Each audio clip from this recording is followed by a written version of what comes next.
Hello and welcome.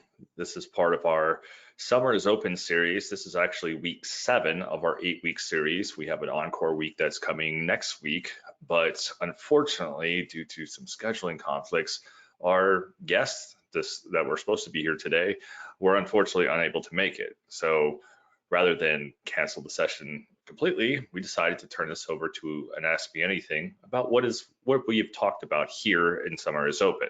Now, we understand that it's not summer everywhere, and we understand that a lot of places are not really open, but this series was designed to showcase a lot of our open source initiatives that we here have at SUSE.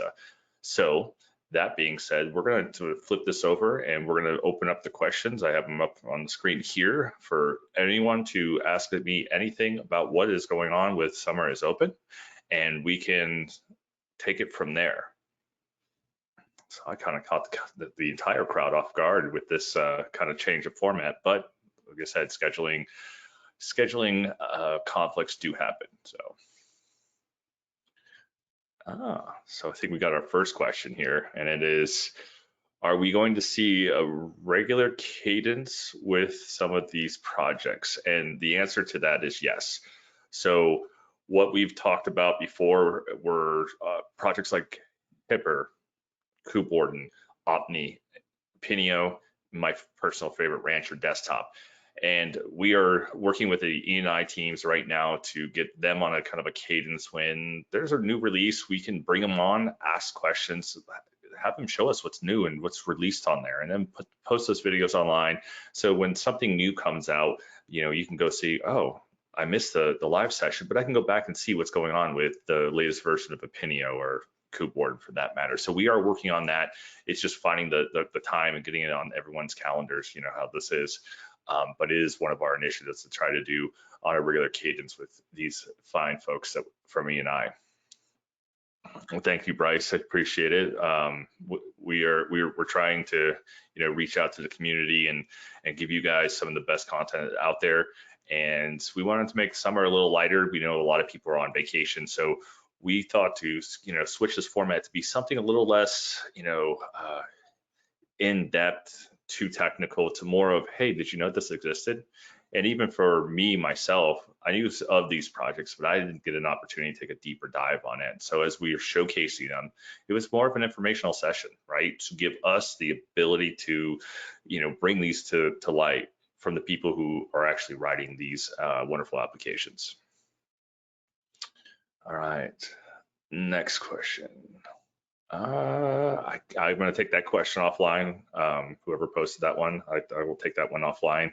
I'll message you directly into community. Okay, so what's the question is, what is coming up next? And I can give you guys a teaser for it. This is running at scale. So this is just kind of a general teaser of what's next in our pipeline of content coming out.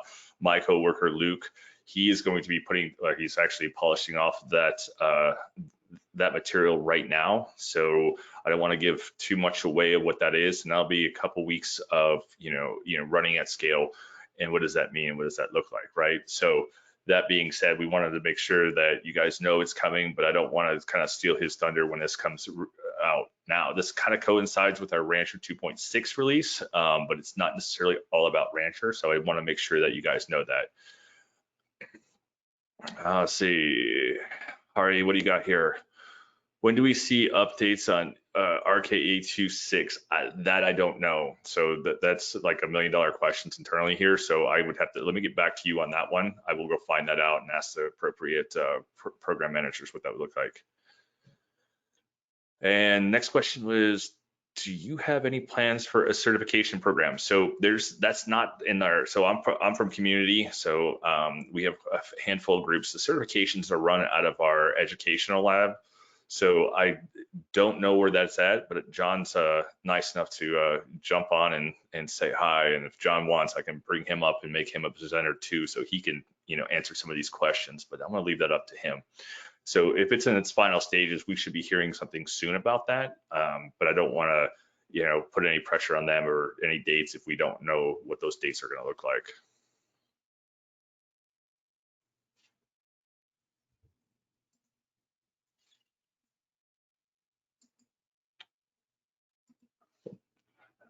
All right, we'll bring John up. John is one of, I like to say John's one of my many bosses. He's a dear friend, coworker, kind of a mentor for me. He's going to be coming on, helping answer some of these questions that you guys might have.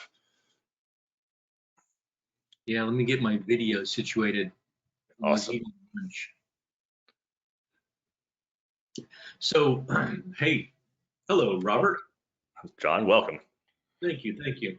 So, there was two questions that you had, right? One was training, right? And there, Correct. can you just try?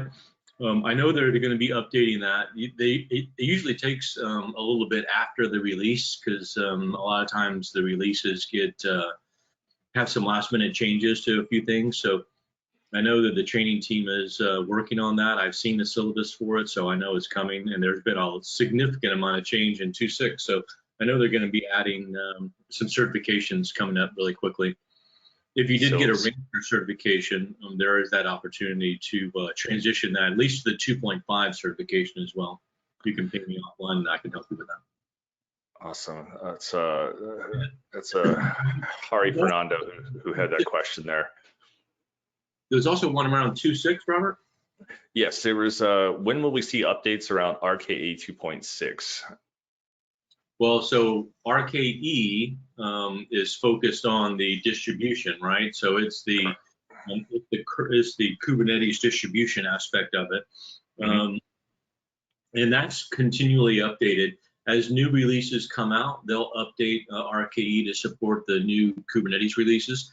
There's some big changes between 121 and 122. There's some big changes between 120 and 121 as well. So there's going to be probably a little bit of a delay on that before we can catch up. K3S, I know I saw some things yesterday around K3S, and that there's a little bit of a delay there because the traffic APIs haven't quite caught up with Kubernetes. And so they're waiting for that to catch up before they release that. But we should see a pretty good update very quickly in the next 2, 3, 4 weeks with a whole bunch of different Kubernetes distribution pieces. And if I remember, traffic is still beta, if I read that correctly. So I think that's what they were waiting for, someone to go GA in that release schedule right there. So that could be part of the delay. Yeah, their ingress APIs are still V1 beta, and 22, I believe it is where that all changed to make V1 GA. It might have even been 121, but they're waiting for that to catch up before there's a release there. I know 2.6 is really close.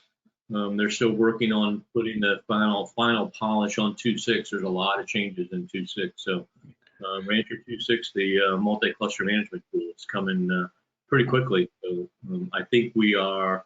Yesterday when I looked, it was at release candidate 6. I know they've been fixing changes and putting out new release candidates pretty regularly. So that's always fun. I keep telling people it's coming, but I don't want to I don't want to tell them a date because we don't really know, and I don't even want to like hint that it's coming at any particular time because they're working diligently to get all those bugs squashed and ready for public consumption. They'll release it when it's ready, the way they always put it out there. That's true. So John, we have a special event tomorrow. Not sure if you heard about it, but we're going to celebrate Linux turning 30, and we're excited. We put together a quick event, and we're going to have a Q&A session with some Linux trivia because Linux turns 30, and that's a huge milestone, and it might have a special guest, it might not. I was told that there's some very important people from SUSE that are going to stop and make cameos for tomorrow's event. So everybody who's on right now, suggest that you guys go back to community, hit the sign up link right now. I know they're actually switching it over from GoToWebinar, which we currently use, to Crowdcast. So we're going to give that platform a run for its money with all the signups that we have. So if you haven't done it, please go back to community. You'll see the event in there, Linux turning 30. I'm going to have some party favors up behind me because this is monumental. It's not every day you turn 30. I remember when I turned 30. I really don't remember when I turned 30. I'm going to put it that way, but we all know it's important. Oh, that's good. Yeah, that should be fun. I'm looking forward to that.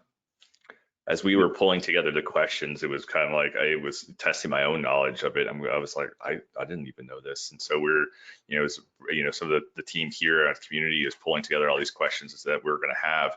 We were like, hey, I didn't know that. And, there's just something that, certain things. And I don't want to say what I didn't know, but I was pleasantly surprised with some of these things, and learn a little bit more about Susa in the meantime, while compiling all of these questions for tomorrow's session.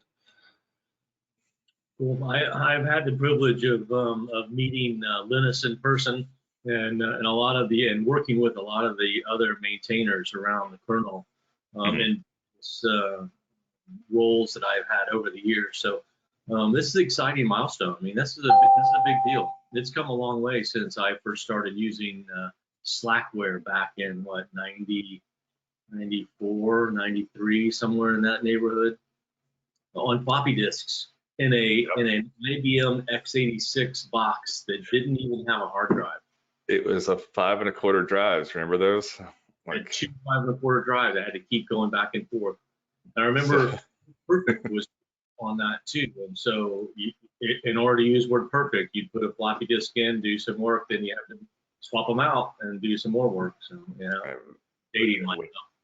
When I keep those in I keep those VHS cassette cassette tapes, and I have one beta tape, and I bring them out to my kids. I'm like, this is what movies were on, and they were like so mad, and like, this is what a computer used to boot to. And like, when my son knows enough about it, he's almost 9, and he understands that, and he goes, they booted to this? He goes, you guys didn't have a thumb drive? I said, nope, it was all written on this.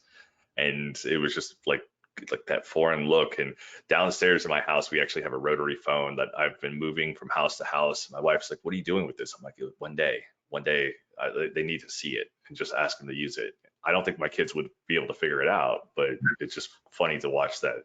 But yeah, that's the nostalgic days. That's what George just said. It's just those brilliant times back when, everything was booted off of 5 1/4. Yeah, 5 1/4, and the first IDE drive I had was 40 megabytes. It's like, oh my gosh, that was like huge. I think I paid like $400 for it. It was some ridiculous amount. It's great.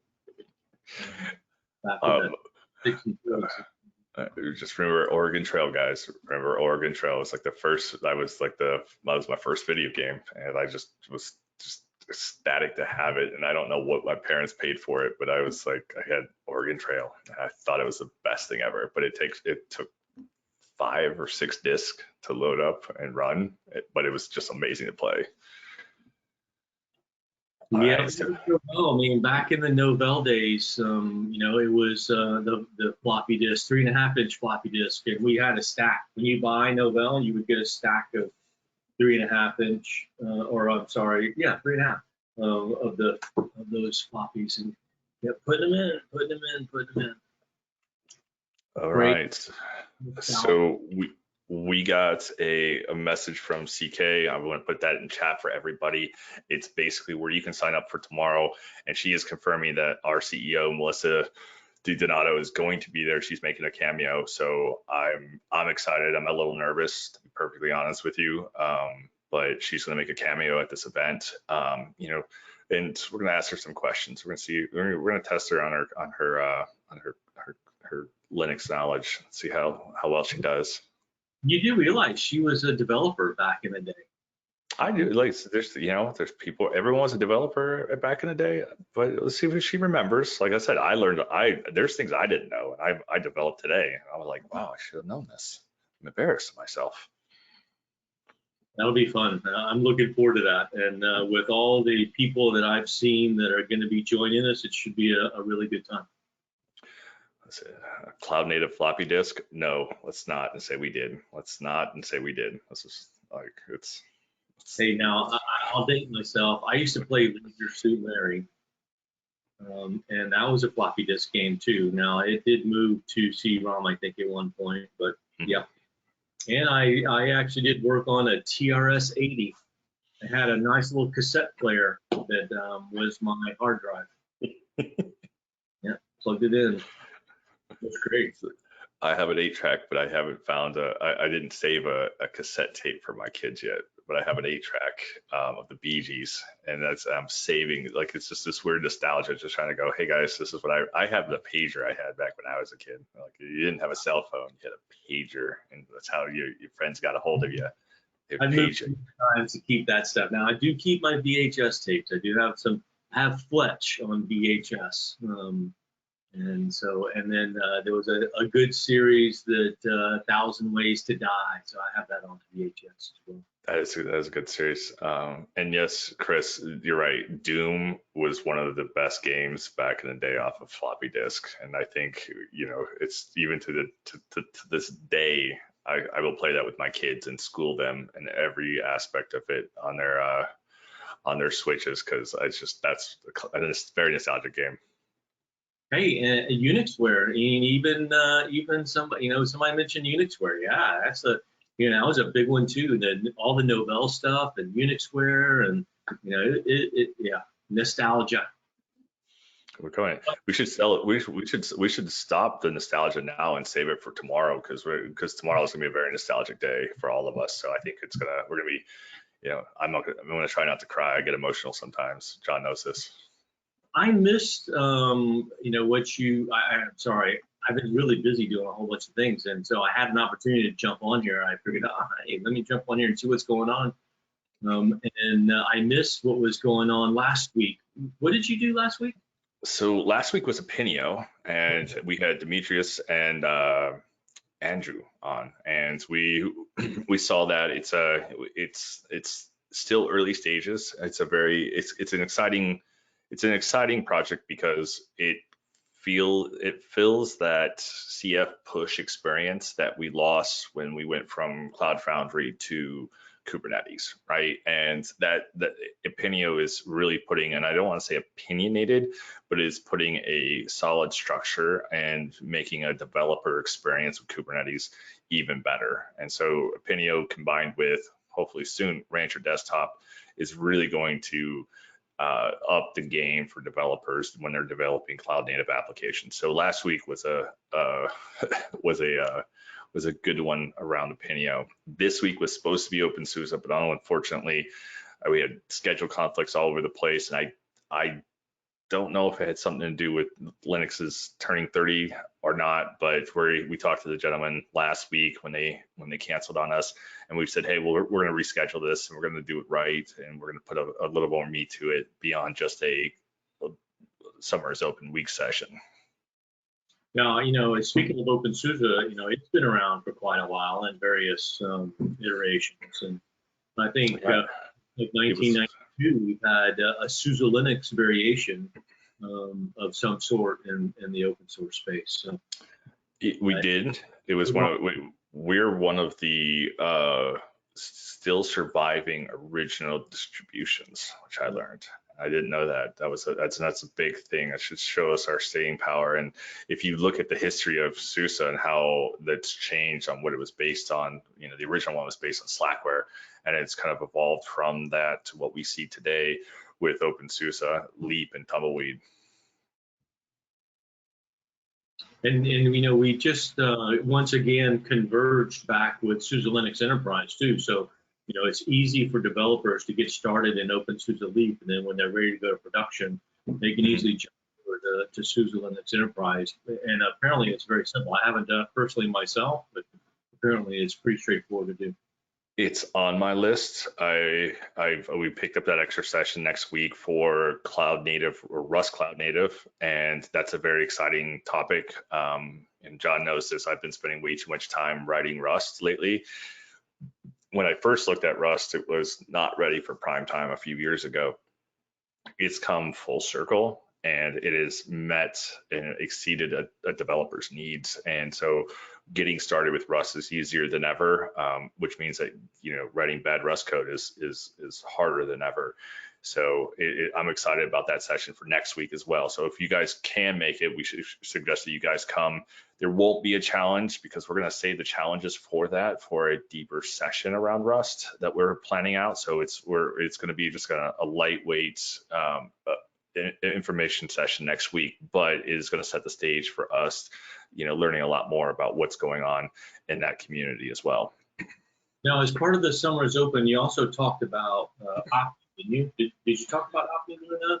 We did. We had Sanjay on, and he did an amazing demo. We built a lab out of his demo, and it literally took my machine to the brink. But if you think about what Opti's out there doing, it requires some horsepower. I mean, AI is not something that you can run on a phone nicely. I mean, I'm sure someone has, but Opti was one of the targets. I personally am going to be talking to a potential pilot customer who wants to run Opti in their AKS production environment. So that's a conversation I get to have this week, and will obviously be ongoing.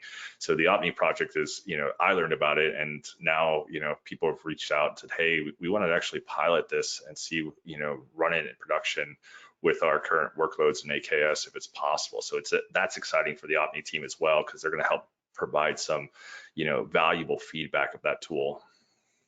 Yeah, now Opti is all about AI-enabled. How do you explain Opti? AI-enabled troubleshooting. Anomaly detection, I think, would be the best way to say it, right? Because it knows how the application should run. It has a trained model out there, and then it starts seeing anomalies and start reporting anomalies. And I think, and if you guys didn't see it, you guys can go back and watch our session. It was kind of interesting. Is Sanjay was breaking it in such a way where Opti goes, I'm expecting this to break this way. Right. Yeah. You said that the model was like, it goes, it's now expecting me to break it. And so that was kind of funny. I go, so you really done this too much on this? He goes, yes. And I was like, well, that might not be a good thing. He goes, yeah, we're going to make some adjustments to that. But his demo was just like, this is normal. You break this all the time. Yeah. Yeah, it learned, actually, it learned that, hey, this is the common thing that's happening. It's not an anomaly, because it does it all the time. Yeah, that was pretty funny. I remember seeing that in Opti. Now, alongside Opti, FuseML is something to talk about. I know we've had a little bit of FuseML here and there, and that's another interesting project around, trying to simplify machine learning. Yeah, so when we were gonna bring in Fuse, and we talked to Nick, and we wanted to see, where it made sense. And the unfortunate part is we felt that we needed a little more than a week to do justice to Fuse ML. And so we had to make a hard decision with, pulling that out of Summer's Open and really kind of set the stage for it. And it's hence why the Rust Cloud Native is not really going to have a challenge. We're going to actually put some time and focus on it, because that ties right into what we are working on with KubeWarden as well. And I think that's an amazing project in and of itself, and it kind of solves a huge need with some really cool technology. Anytime I see WebAssembly, I buy a domain. I said this before, I'm like, ooh, WebAssembly, buy a domain. I don't even care what it is. And I don't have a real reason, but every developer does that. Like you have that itch, and then the first thing you naturally do is go to GoDaddy or AWS, and you just buy a domain just to have it. There's a good blog series. There's a good blog series Stefan did on FuseML in the community. So be sure to check that out. That's actually pretty cool. Justin asks if we've checked out the wasmcloud.com. No, we're actually going to hold that for our talk next week and see if we can get Nick to see where that is aligning with what Nick Grace is doing with the Rust Cloud Native group that he has. And it's less of, I don't want to say it's less of a group, but it's more of a collaboration of, projects, tooling, best practices around building apps for the cloud and that. And if you guys, I have a blog post that should have posted sometime today about building apps in the cloud and building apps for the cloud, and why are there difference? What's the difference between those two things? Because it's really two different developers, meeting different needs. Yeah, it's an exciting technology that I know there's a lot of people internally looking at that. So, fun stuff.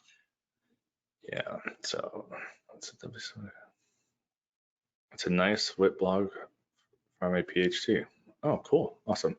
And we agree, I agree, Bryce, Opni is an amazing project. I think it's one of those ones that it's going to be seeing more and more use once customers can, and community members can put that on a cluster and just start monitoring applications and for those, those detections. I think out of the box, having a trained model is half the battle, right? And so it's one of those where some of the feedback they need, because they're building apps for the cloud, or when you're using it and you're seeing anomalies and you're seeing things that are not right, is to get that feedback back to that team. And it's invaluable because there's almost seeing sometimes forest from the trees, so they can update the model. And that was one of the assets Sanjay had.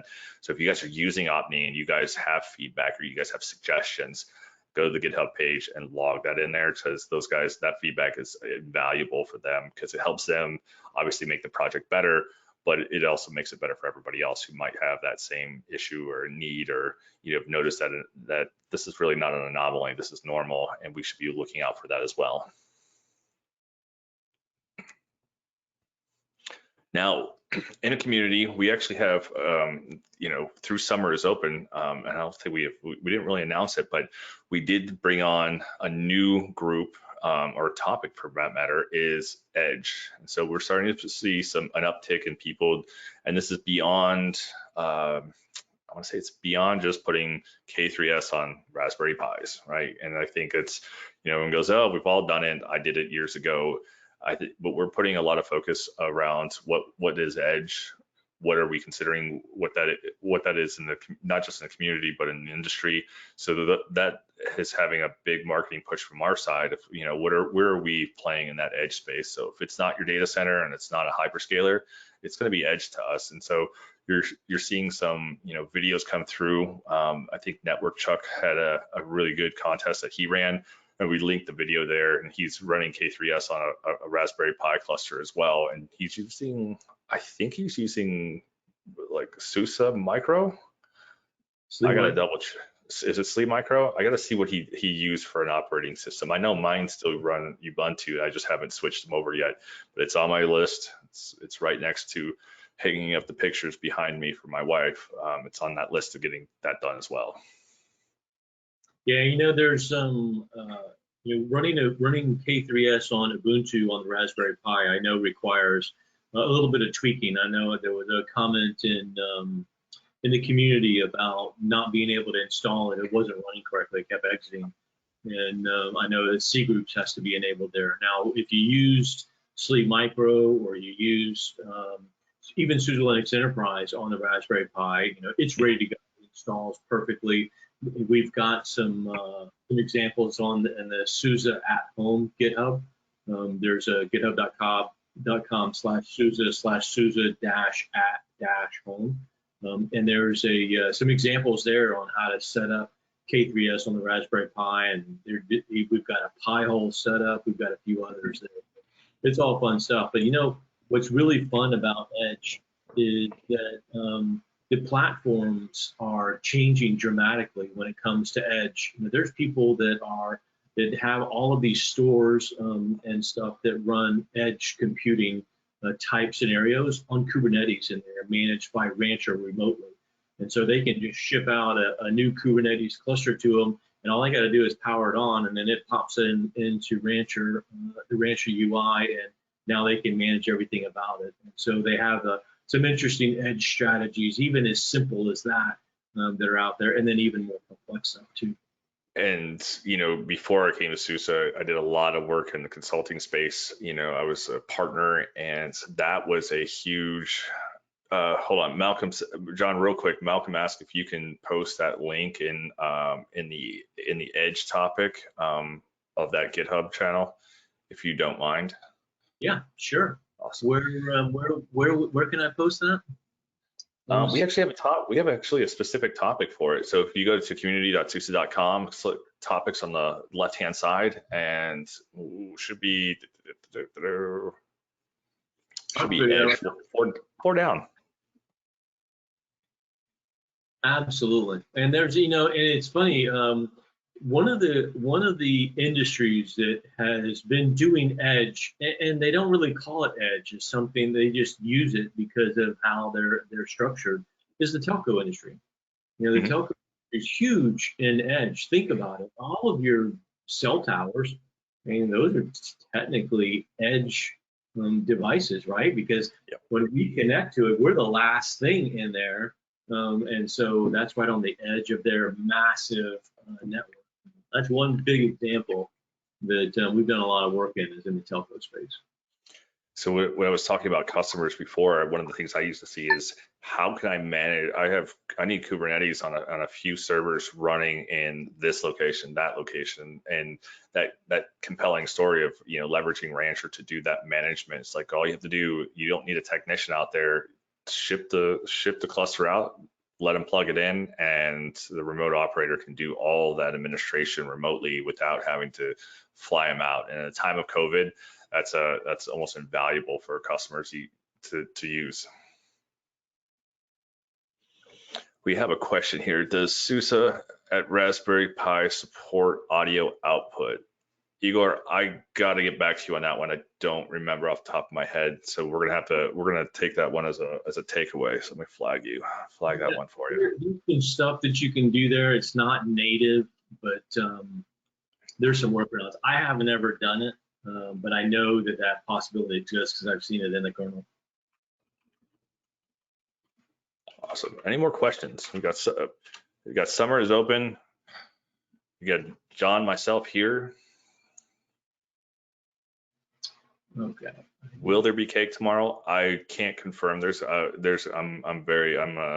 avoid sugars as much as possible. I can't promise you there will be cake or not, but if you need to have cake at home, please have your cake and eat it.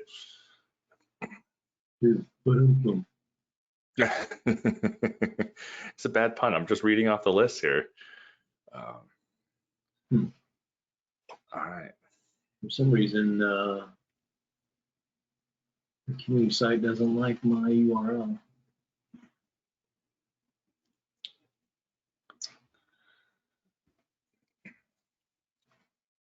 So I'll flip it back to the community here. I got let me see how many's online. 24 people online, real quick. Oh, Alok, any new projects being launched? That is generally kept close to the vest. We launch small projects here and there. It's whether they get the traction to put a bigger team behind. So, just something as small as Hipper coming out and what it does and what it solves. That right there is an example of what a small project growing into possibly a larger one. So it's hard to say because some of these ones start up, we don't even know about it, and then all of a sudden we're told something's in the works. So that one not something we can answer. Is it appropriate? How is Rancher connected merged to deal with?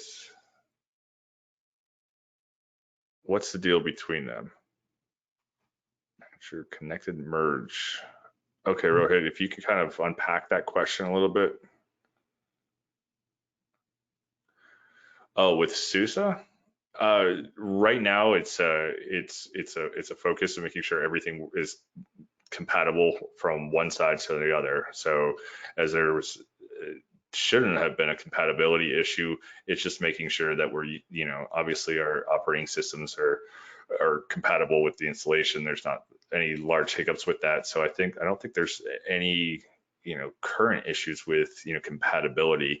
A Rancher, how it operates and how it runs shouldn't have an effect on what operating system is there. I wonder if the question is more around a higher level, not necessarily products per se, but companies, because maybe, it could be that there's some people still out there that don't realize that Rancher and SUSE merged last year to create. And so we still kind of are independent in some regards, but Sure. generally speaking, because there is a SUSE.com and a Rancher.com, but generally speaking, we're one organization, one engineering organization, one company, one team, one goal, selling everything around supporting Rancher as well as SUSE Linux Enterprise. And the Rancher website, Rancher's still one of our flagship products, right? So the Rancher website still being out there is something akin to even the KubeWarden site being out there. So there's a lot of good information out there, and I think that's going for a refresh. I heard that was coming. I don't know when and where that's going to be happening, but I know that one of that site is scheduled to have a refresh of look and feel to it as well. So, we're one company, and just like any company, we have our own groups of focus. So the guys who are traditionally focused on Rancher stuff are traditionally there, and the same thing with the SUSE Enterprise Linux. Those guys are in their own, I don't say in their own world, but they are working together on a lot of cross collaboration projects, which we're hearing more about.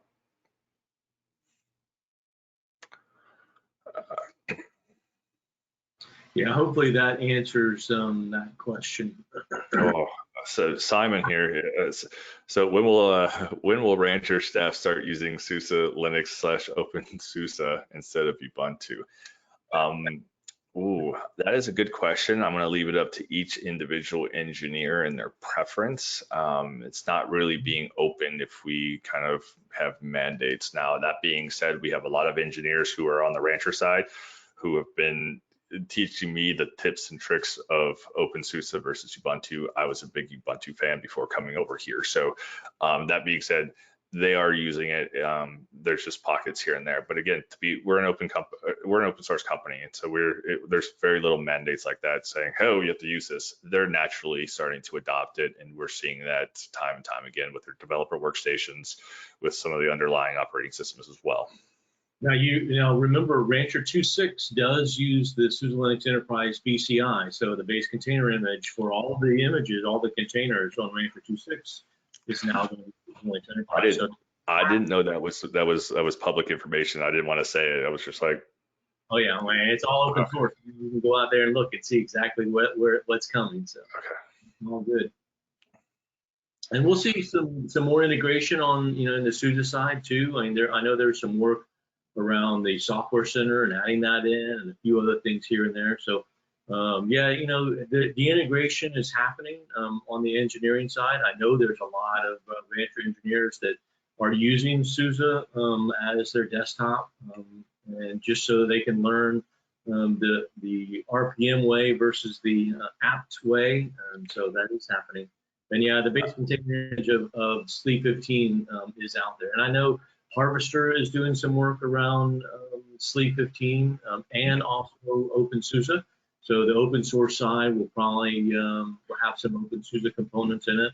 And I know there's a project that we don't talk about much, Cause Toolkit, and so that base is out there too. So there's a lot of things that that is starting to gel together around SUSE Linux. Fun stuff.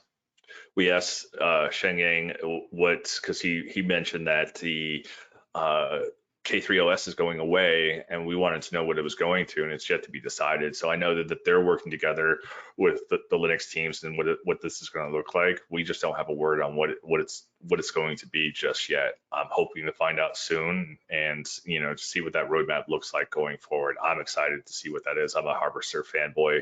If you guys haven't noticed, I'm running on my Harvester home lab here on my NUC, and it's a beautiful install, much easier than VCSA and ESXi. It was up running, and I have workloads downstairs running right now on it. So it's a exciting technology. That being said, we still have stickers. So if you guys haven't posted your Harvester home lab, please post those. I have stickers to give away. Give you a code. You guys put your address in, and they'll ship you a sticker, and you slap that sticker onto your home lab, and show your support of Harvester.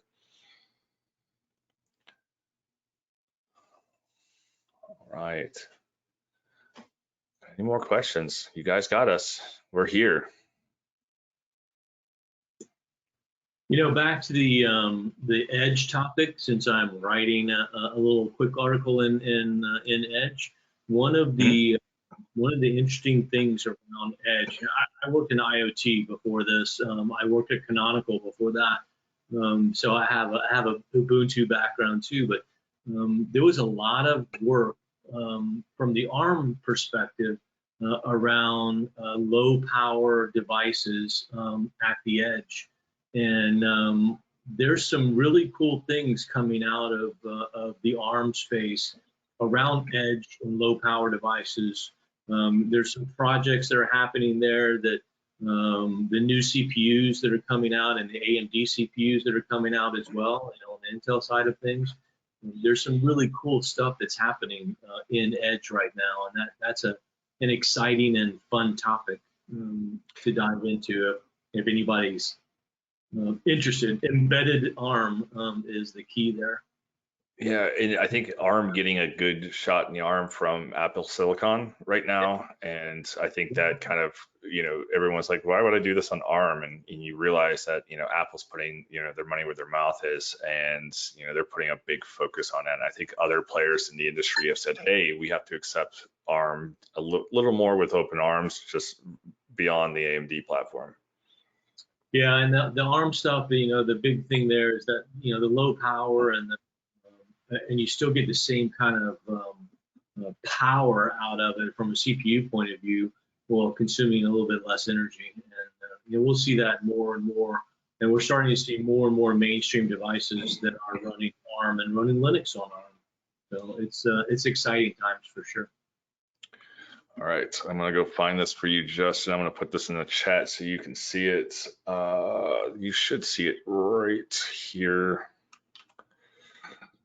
Justin asks if I can link the reference to Harvester. I put it in the chat for GoToWebinar, so you guys can see it in there. If you don't get it, Justin, let me know. And he also had a question: is SUSE going to continue to grow its micro OS in that embedded space? That is a good question. I don't know. Maybe John, do you? Yeah, I mean, micro OS is the OpenSUSE component aspect there. It's a little bit different from SLE Micro in that the way that they do transaction-based stuff is just slightly different. And what's cool about micro OS is, if you like tumbleweed in a rolling distribution, it's great because it's always up to date and constantly moving.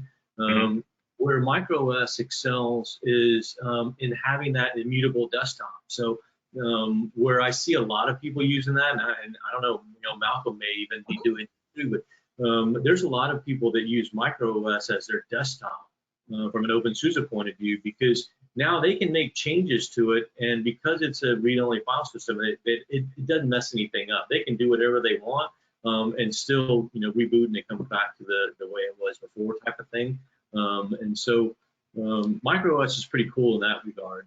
Where the enterprise side is going is a little bit different in that in the SLE Micro space. Now, SLE Micro is based on SUSE Linux Enterprise 15.3.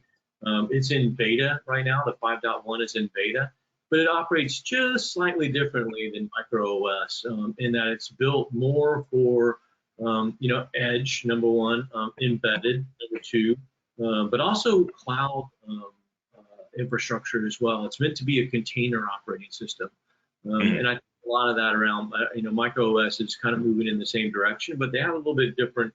I don't know if it's requirements or different viewpoints in how they're going about it, but it's very similar in how they operate. Sounds like me with a Vagrant box. Every time I want to spin up something and I destroy it, and then I just go, all right, I got to delete it and start again. You should see me. I'm notorious for destroying Vagrant images. We have another question, John. Interesting on the edge that there's no need for a full OS. So is it going to be an embedded system?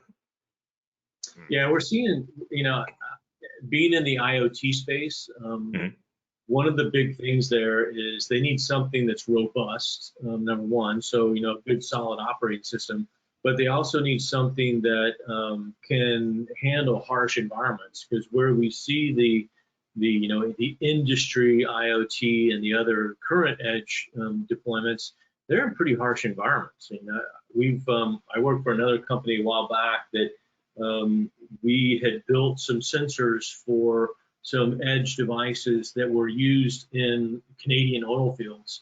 And these are oil fields that it takes a helicopter to get to. There's no roads to them. You can access them very easily. It's all frozen tundra. And if anything happens to those machines that are running, they're shut down for the entire winter. And winters are long in Canada, so those sensors have to always be monitoring what's going on. If some little anomaly happens, it's got to report back quickly. And so embedded is really important in those types of scenarios, because there's fire, there's explosive type things you got to look at. There's harsh, cold, wintry, rainy, snowy, icy conditions. There's oil everywhere. So yeah, it's the embedded space, in those harsh environments is one thing, but embedded in a number of other places. You'd be surprised what's running ARM and Linux today in the devices that are out there, refrigerators, and there are still servers and stuff like that from a cloud point of view, but in a lot of these small devices, it's running an embedded OS, and in a lot of cases, it's SUSE. In a lot of cases, it's other type of ARM operating systems, but embedded is going to be big, and that's another big push I can see us happening. We learned that firsthand here at home. We had a device that went kaput, and it just couldn't update the firmware, and so something happened between A and B, and we had to call our technician out, and we just got a new motherboard slapped right in there, and everything worked fine. And he was like, "Hey, can I get this on your Wi-Fi?" And I go, "Yeah, no, I'm good. I'm good right now. I don't know what that. I don't let anybody on this Wi-Fi just yet."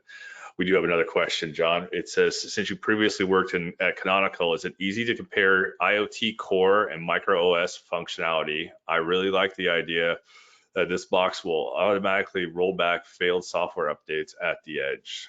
Yeah, I know, that is pretty cool. Now, I left Canonical before they embarked on this IoT initiative. I was pushing for it back then.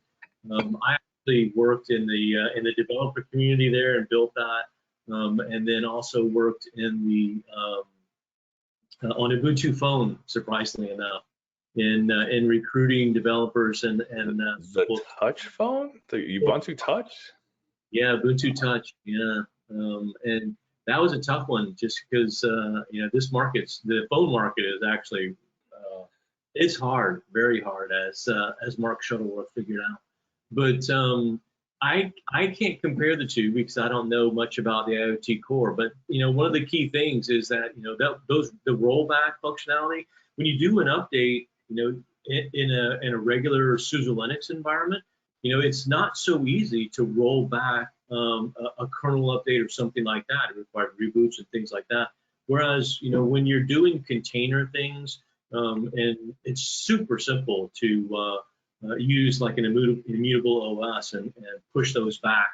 That transactional update, it still requires a reboot, but in a cloud or a containerized environment, usually you have multiple machines doing the same thing, and so you never notice the difference. In nodes. But I think that's going to be key for a lot of things moving forward, especially at the edge, where you need to have places where you can roll back those issues, and it does it automatically. When it sees some kind of failure, it just turns over again, and then it's back to normal. Maybe it would alert you, using something like Opni, it would alert you that there's some sort of hardware issue somewhere, and then you go and investigate it and actually fix it. But it shouldn't affect the entire cluster when you just have a node that has one small issue. And those are pretty common, especially in the IoT space. Or in the edge space, where you have machines that you're not watching all the time, and something goes down. We used to see it in big sands with these spinner drives. You have a spinner drive in there, and you're just passing down the aisle of the data center, and it's like, oh, there's a red light on that machine, or oh my gosh, my sand just went down because the last drive failed. Well, that's where all those alerts and all that monitoring and AI-enabled logging is very important in the case of Opni. So fun stuff for sure. Awesome. All right, we're coming close to the top of the hour. I want to make sure we get any other last questions that you guys might have for John and I. We love these kind of ad hoc sessions because, you know, we talk, you know, on a personal level. This is kind of more of a conversation. We can nerd out about these cool things. I see John's has some video games up in the background. Is that what we got back there? Yeah. What are you playing? Anything good? There, huh? Oh yeah, that's my break time work right there. Yeah. Oh. You can, if you guys notice, John's more of a gamer than I am. I play Stardew Valley, so I'm a total amateur when it comes to video games. I am the guy who gets you killed. But I have to throw together, you know, that's a good relaxing thing for me to get in there and do something over lunch hour or something. That's what I was saying. I was eating lunch and playing a game and trying to take a break and get my mind off all these other things that I have going on. So it's a good break time Awesome. thing. I don't get to play enough. Yeah, it goes for both of us. So everybody, we want to thank you. John and I want to thank you guys personally for coming. We apologize to the OpenSUSE team, could not make it. We will be back with them. We promise. That's on my list because I'd like to learn a little bit more about OpenSUSE and what's going on with that. So I will be pushing that on even a personal level. If you guys haven't signed up for our session tomorrow, please do. As a friendly reminder, we will not be having office hours on Thursday due to the special session we are doing on Wednesday. Rather have you guys come a day early and join us with our special guest, Melissa. And I think there's a few other special guests that are coming. I don't want to name them because they haven't 100% confirmed. But make sure you guys show up tomorrow. And then next week, we'll be doing Rust Cloud Native with Nick Grace. I'm excited for that. I've been writing way too much Rust lately. It's kind of consuming the wife time with, you know, instead of helping her with her work, Java work that she's doing, I'm doing Rust on my own, and she's not happy about it. But it's really cool stuff right now. Really cool stuff. Hey, Robert, how do we get a sticker again?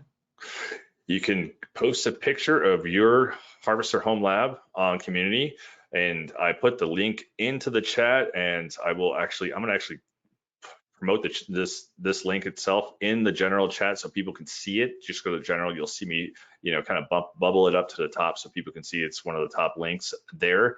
And all you have to do is really simple. Install Harvester, send us a picture of your use of the home lab. You don't have to put any workloads on it.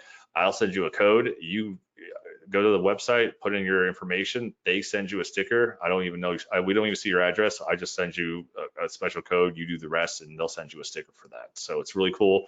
Easy way to, you know, show your support and your love for Harvester.